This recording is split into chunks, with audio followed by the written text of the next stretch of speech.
Yeah, so in order to apply for healthcare coverage, they would want your name, your birthday, all that stuff.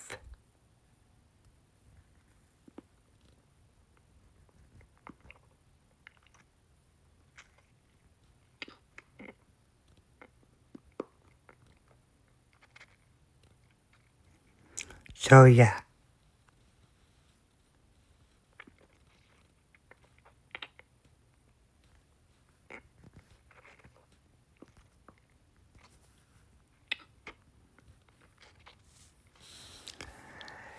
Let's get back to it since we have a few more to do.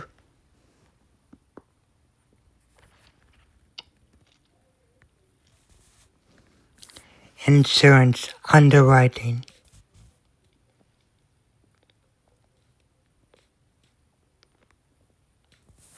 Insurance underwriting. So how do insurance companies calculate your risk and costs? Underwriting is the process, either calculated by a trained underwriter or a computer algorithm, by which insurance companies evaluate risk and decide whether or not to provide coverage, and at what cost. How it works. Depending on the type of insurance, different factors are considered during the underwriting process. Some of the main factors include personal finances, credit score, location, driving history, health, home construction materials, vehicle type, crime data, weather data. Underwriters versus agents/brokers. Underwriters are not insurance agents or brokers, and they rarely meet directly with applicants. They work behind the scenes while agents and brokers sell insurance policies to the consumer. Underwriters versus agents/brokers can't. While an agent or broker might sell you an insurance policy, they won't be able to before an underwriter approves or declines the risk of issuing that policy. Similarly, the premium you pay will be decided by the underwriter, not an agent or broker.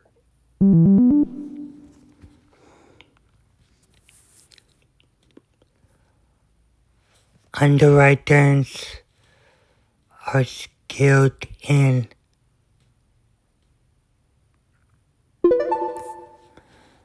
Underwriters are trained professionals who are skilled in risk assessment. Abby is applying for insurance. Abby is applying for insurance. What is the role of an underwriter?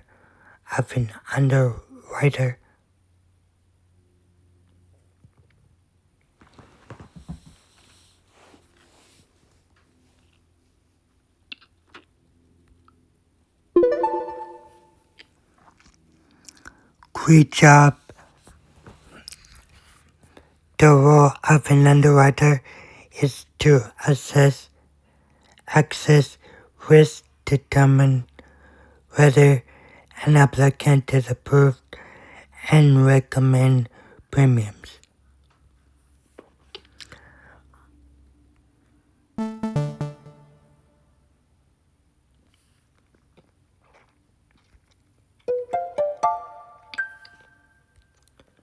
So we're gonna take that again.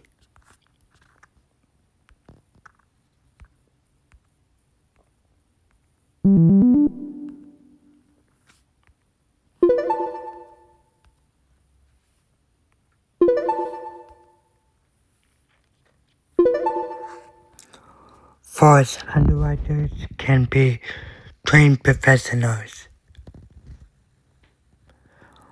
or they can also be computer algorithms.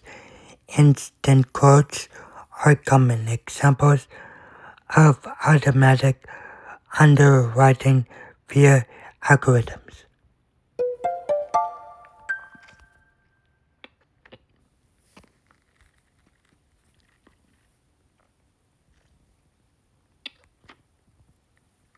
Insurance score. An insurance score, also known as an insurance credit score, is a metric that insurance companies use to determine how much of the risk you'll be to insure. Insurance scores are one of many factors considered during the underwriting process. Insurance score range. Insurance scores range from a low of 200 to a high of 997. The higher your score, the less likely you are to file a claim, meaning the less risk you pose to the insurance company. Because the company is less likely to be required to pay you, your premiums will be lower. Basically, a higher insurance score means you pay less for insurance. How it's calculated. An individual's insurance score is calculated based on their credit score and insurance history. Unlike a credit score, you can't check your insurance score. Each company uses its own method for determining insurance scores, and they don't disclose to applicants what their score is. Clue reports. Insurance companies also get information about your auto and home insurance history from your Comprehensive Loss Underwriting Exchange (CLUE) report. Clue reports include details about auto and home insurance claims made over the past 7 years. You can get a copy of this report to get a clue, no pun intended, about the claims that might be affecting your insurance score. Improving your insurance score. In general, improving your credit score will also increase your insurance score. Paying bills on time, keeping your credit utilization rate low, quickly paying down debt, and reducing the number of insurance claims you file should all have a positive effect on your insurance score. So there's 4 questions this time, up to 54 pineapples. The higher your insurance score is, the less likely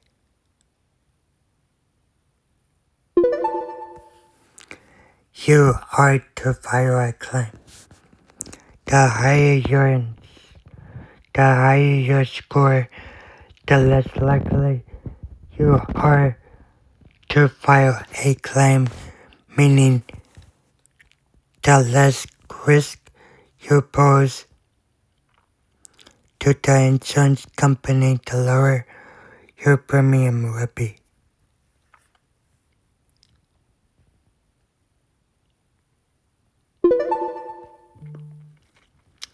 An individual's insurance score is calculated using their credit score and widow's insurance history.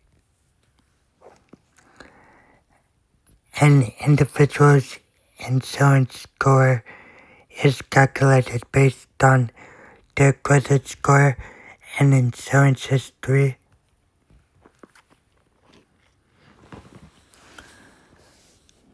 Nico recently applied for life insurance. How can Nico check his life insurance?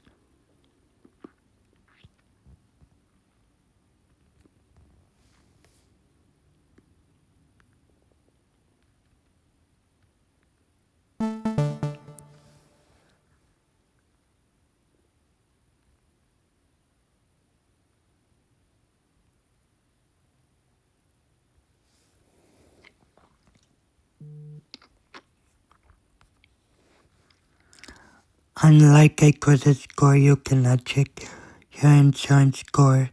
You can, however, get an idea about your score by checking your credit and clue reports.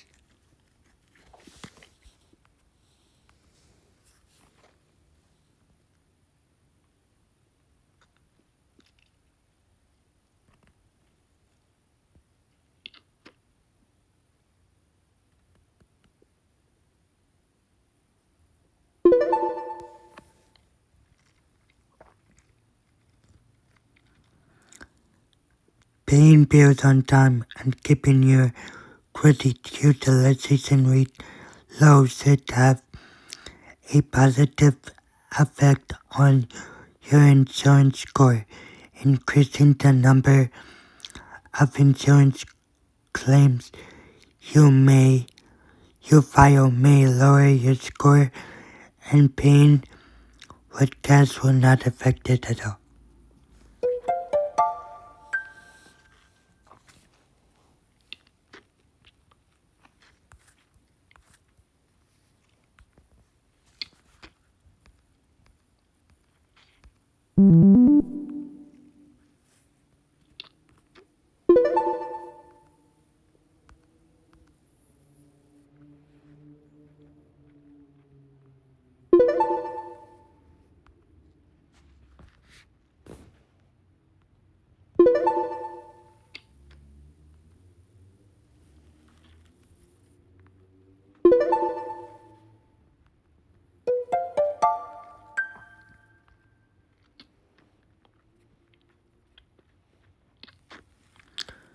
Filing a claim is up next. Deciding to file.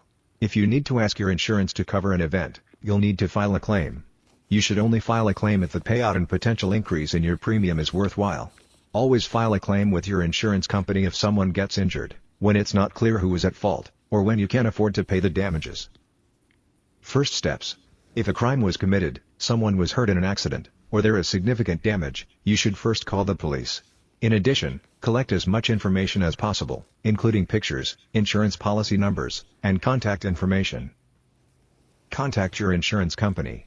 Next, you should contact your insurance company as soon as possible. They will ask for the information you gathered, as well as an estimate of the damage costs. You will then need to file a claim online, by phone, or via email. Insurance adjusters. After you file a claim, the insurance company may send an insurance adjuster to investigate the accident. The adjuster will make a recommendation for how much the insurance company should pay.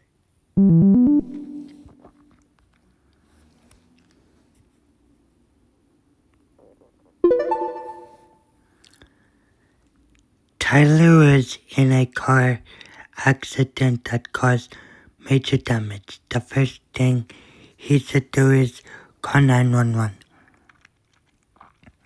Because the accident caused major damage, Tyler should call the police.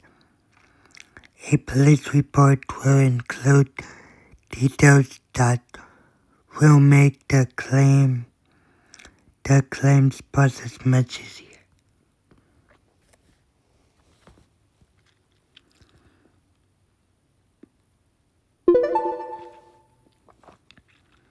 When should Tyler contact his insurance company about the accident?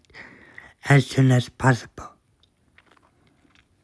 Quick job. Depending on your insurance company and policy, you may have to file a claim quickly after an accident.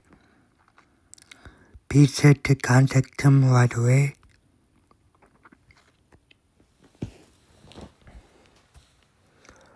What amount should Tyler mention to his insurance company?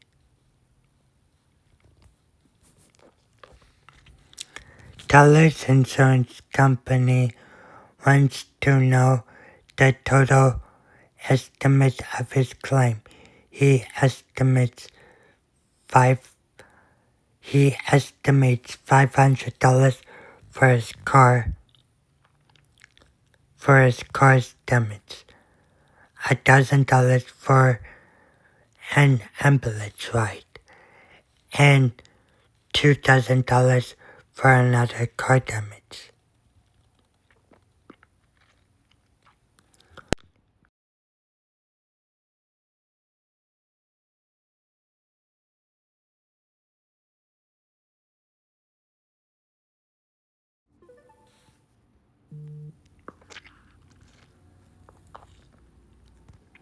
Great job. While you may not always know the concrete numbers, always disclose all cost estimates to an insurance company as soon as you are able, not just your costs. They may also send an adjuster to investigate. PPI. Personal property inventory. It may be hard to estimate the losses for some insurance claims. For example, if your property was destroyed or stolen in a fire or theft, how do you remember everything that you had? You can use a personal property inventory, PPI, which is basically a list of everything that you own. Managing PPIs. Personal property inventories help to track assets, losses, costs, and information over a period of time for analysis. While you won't need to update a PPI for routine events, like getting paid, it is a great tool for keeping track of important items and large purchases. Why PPIs are useful. A PPI can be useful for many reasons. Mainly, it's helpful so that an insurance company knows what valuables you have in case of a house fire or theft. Current values. On a PPI, you should include the current values of your items. The current values of possessions are just estimates, since some items will lose value over time while others may gain value. Almost always, the current value is different from how much was paid for the item originally. Tips for making a PPI. To make an effective PPI, make sure you keep your sales receipts and attach them to your PPI. Keep a video inventory or photographs of your possessions. List serial numbers that are on your possessions, and keep the PPI in a safe place away from your home. 3 questions.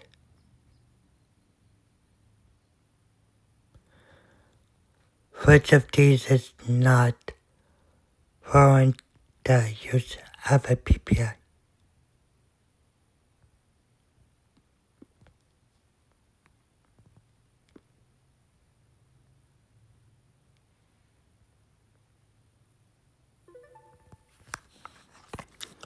Receiving a check.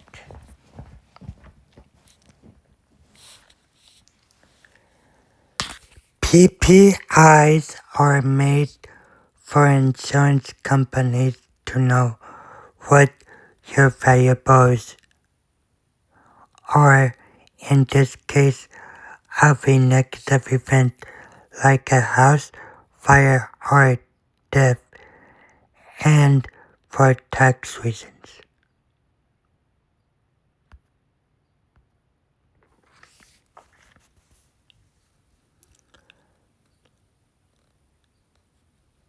Tina bought a couch for $500 and has had the couch for 3 years. It gets damaged in a fire, and Tina has to state its current value for the insurance company. How much should Tina's estimate be?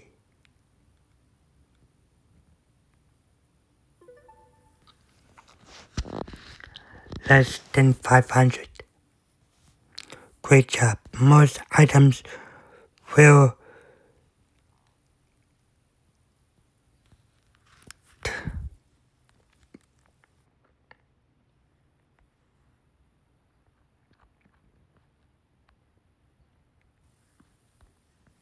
Great job! Most items will depreciate with time and use, meaning that their current value is lower than the purchase price.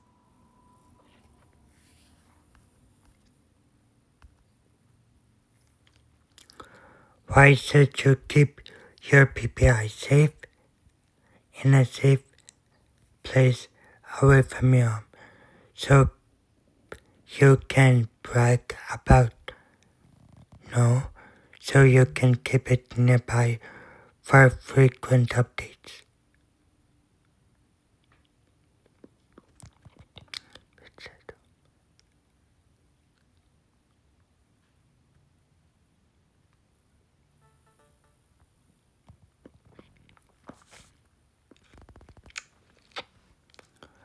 Why should you keep your PPI in a safe place away from your home? If it's at home, a fire could destroy it. If you keep your PPI at home, a fire could destroy it, or a thief might use it to find your most valuable possessions. Make sure you keep it somewhere safe and far away from your home, like a safe deposit box at your local bank.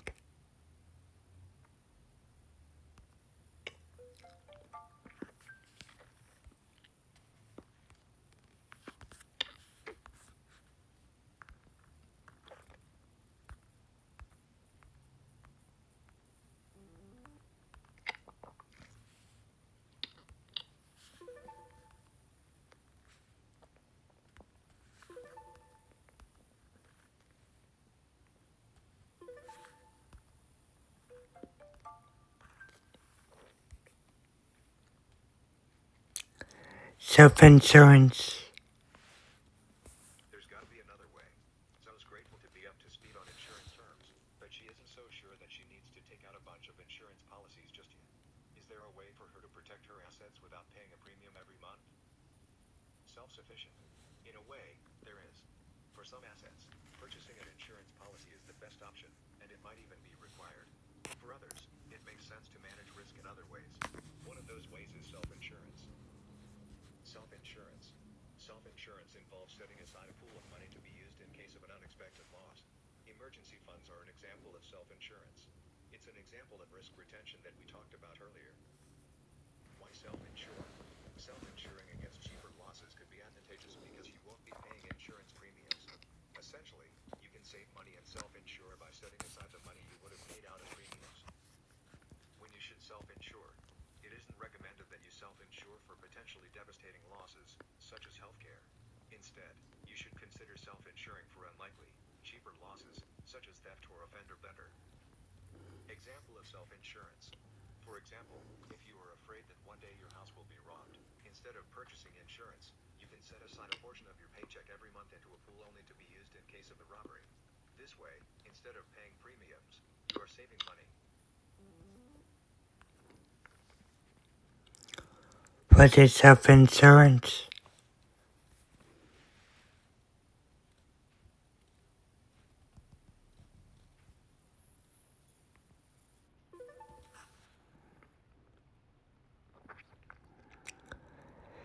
Self-insurance is a risk management technique, essentially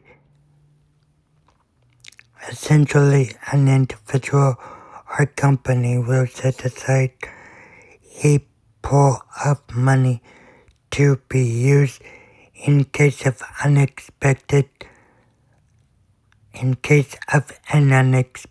event. Setting aside money to use in case of an unexpected loss. Which of these is an example of self-insurance?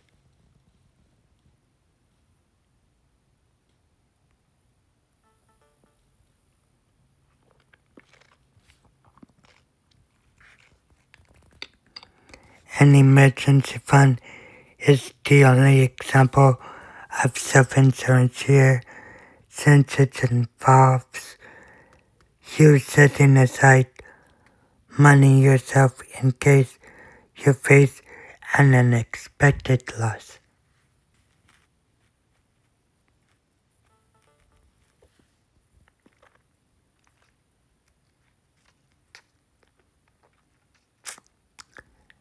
You get to keep the money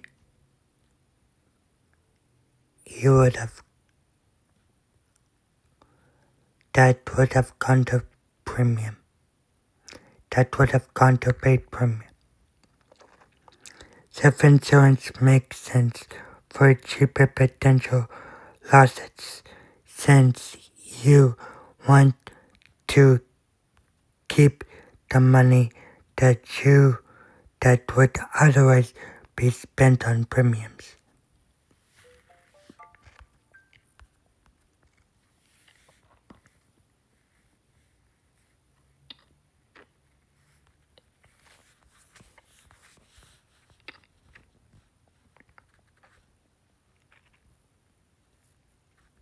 There's got to be another way. Note's grateful to be up to speed on insurance terms, but she isn't so sure that she needs to take out a bunch of insurance policies just yet. Is there a way for her to protect her assets without paying a premium every month?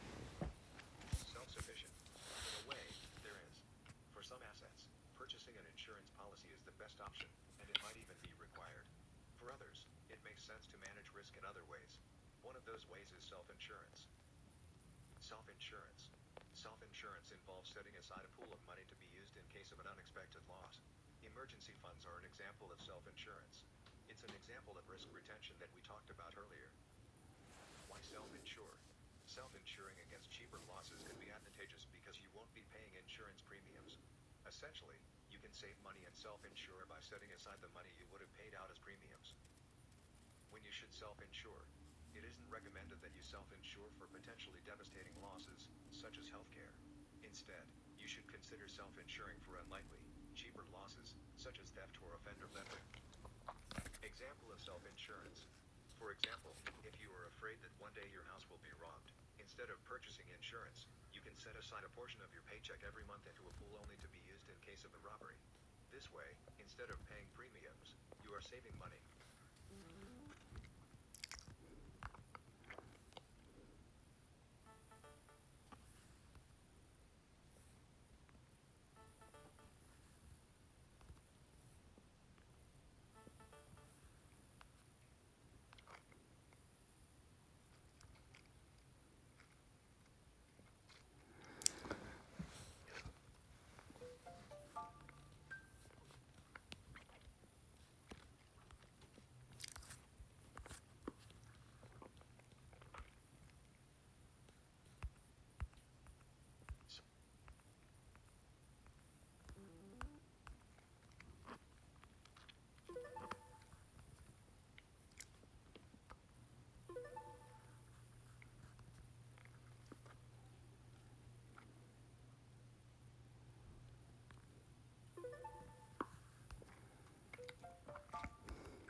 So get insured.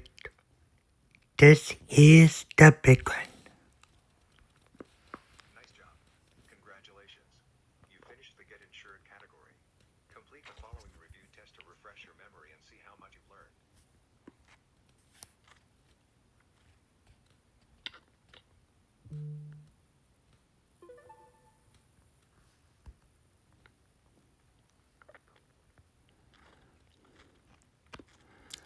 Gwen believes insurance won't protect her from any risk. She'll just end up paying the insurance company money for nothing. What do you tell her?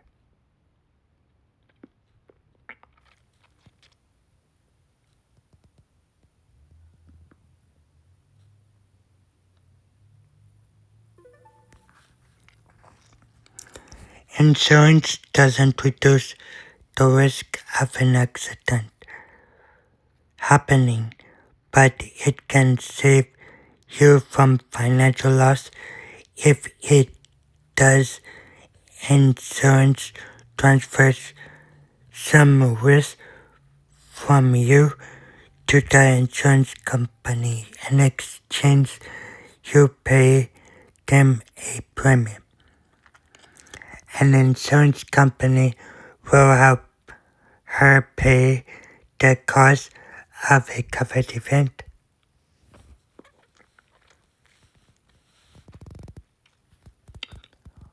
Artie chose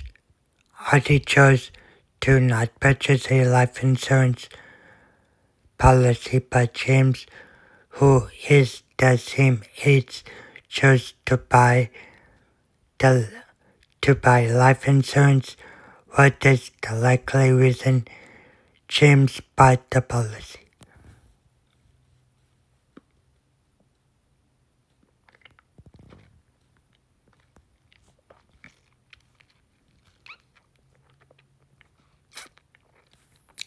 James has enough savings to pass on.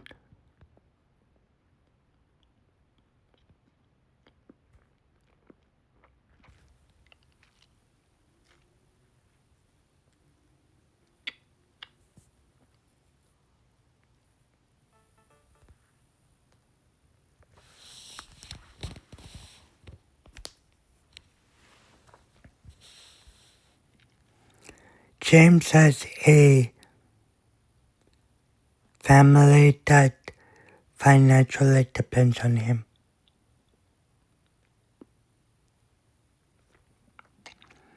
Life insurance is for those who have financial dependence. While anyone can purchase a life insurance policy, it benefits an individual's beneficiaries, who will likely pay more for their home owner's insurance. Lillian lives on the Florida coast all year. Last year, her city was hit by a hurricane. Diane Dean lives in Kansas in an area not often affected by natural disasters.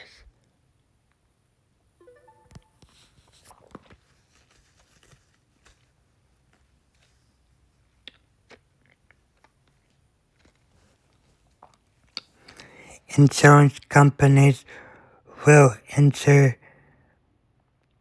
individuals with a range of risks, but those most likely to use the policy will probably pay more for it than those less likely to use the policy. Lillian's home faces a higher risk of natural disaster, so she'll likely pay more.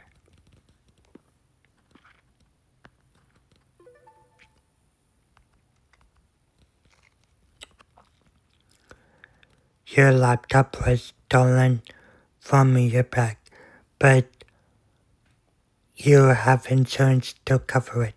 You paid $900 for the laptop 3 years ago. What's a fair estimate for your insurance claim?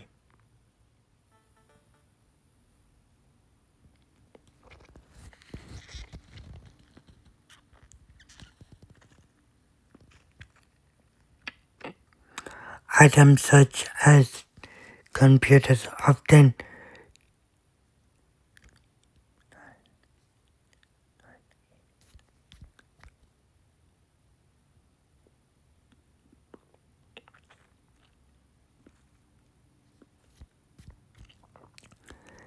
depreciate quickly, so the current value will probably be less than what you paid new. A little research can help you find the current value of your items.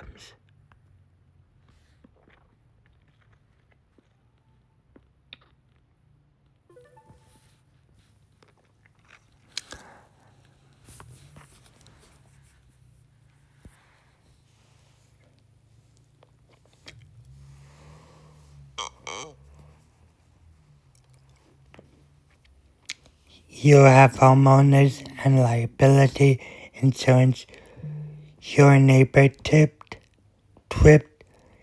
in your home, broke your $100 lamp, and broke their wrist. The medical expenses were $500. Liability insurance will cover damages to others that are your fault. Since the expenses were $600, it would save you $400 to file a claim.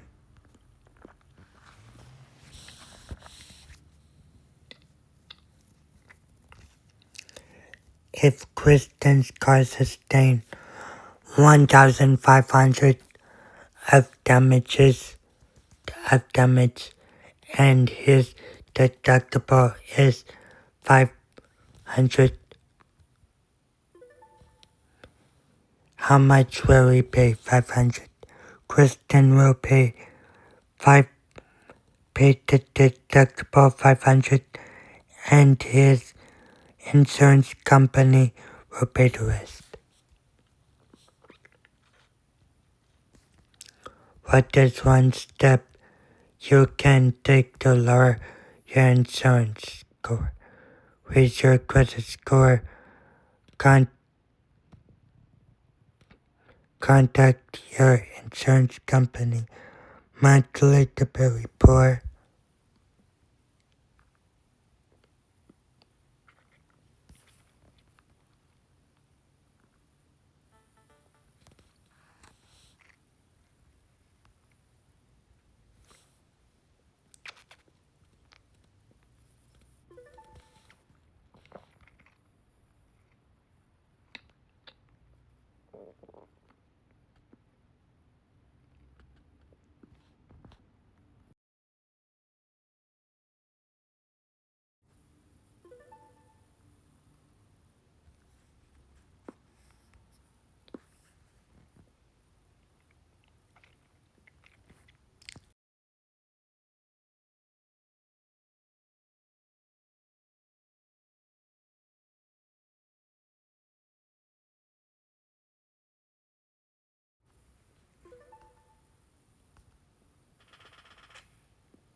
So I got 1, 2, 3, 4, 5 out of 1, 2, 3.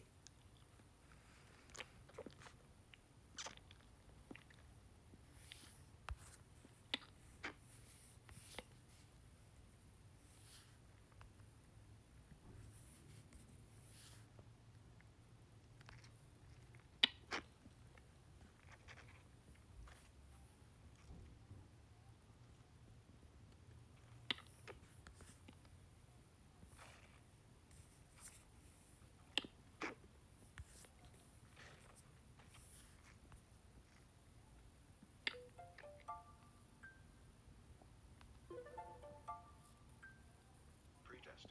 Before you learn a new skill, it always helps to know where you're starting from. Let's go through a few questions to help you gauge what you already know about buying insurance. And don't worry, you don't need any previous knowledge to start the skill, and you won't lose any hearts during the pretest. Let's get started. So guys, the pretest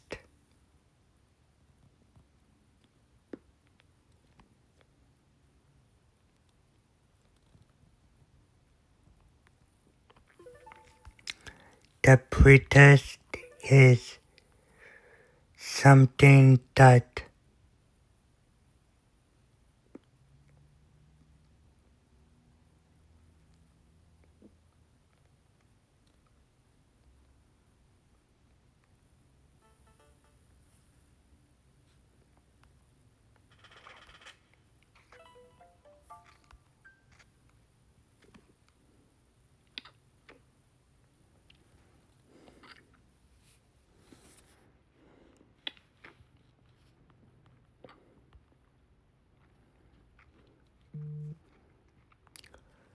so the pretest is something that I did, but the post-test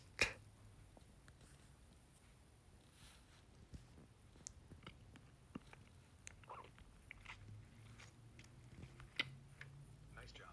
Congratulations. You finished the Get Insured category. Complete the following review test to refresh your memory and see how much you've learned. is something that I need to do.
No matter your situation or budget, anyone can identify their risk and make a plan to reduce them. Think about any current or future goal you have. What is one risk you might face now or in the future?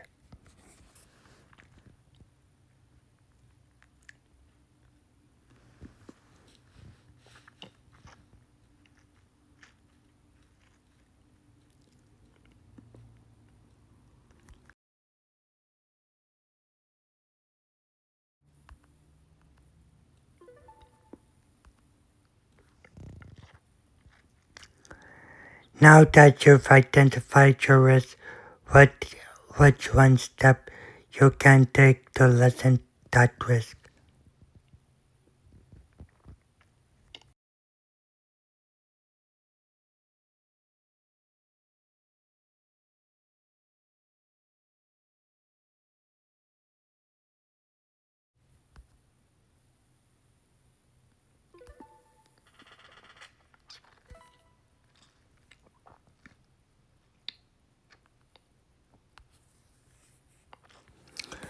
So you could retake the post-test, but not the pre-test.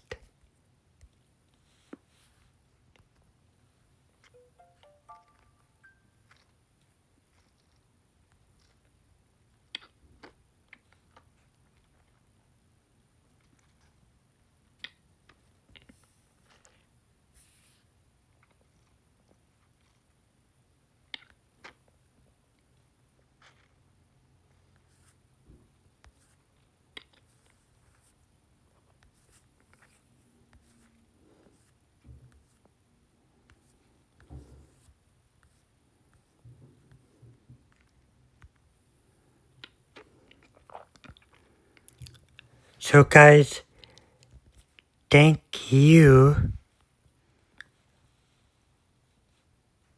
so much for watching.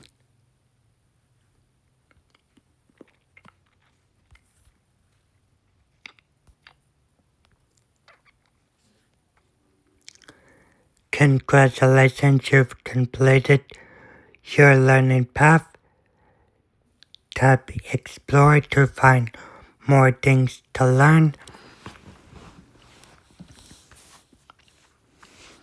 So guys, I encourage you to download this because it's great. You could get gift cards, things like that.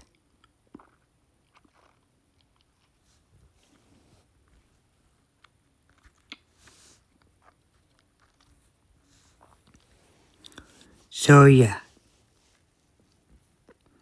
goodbye.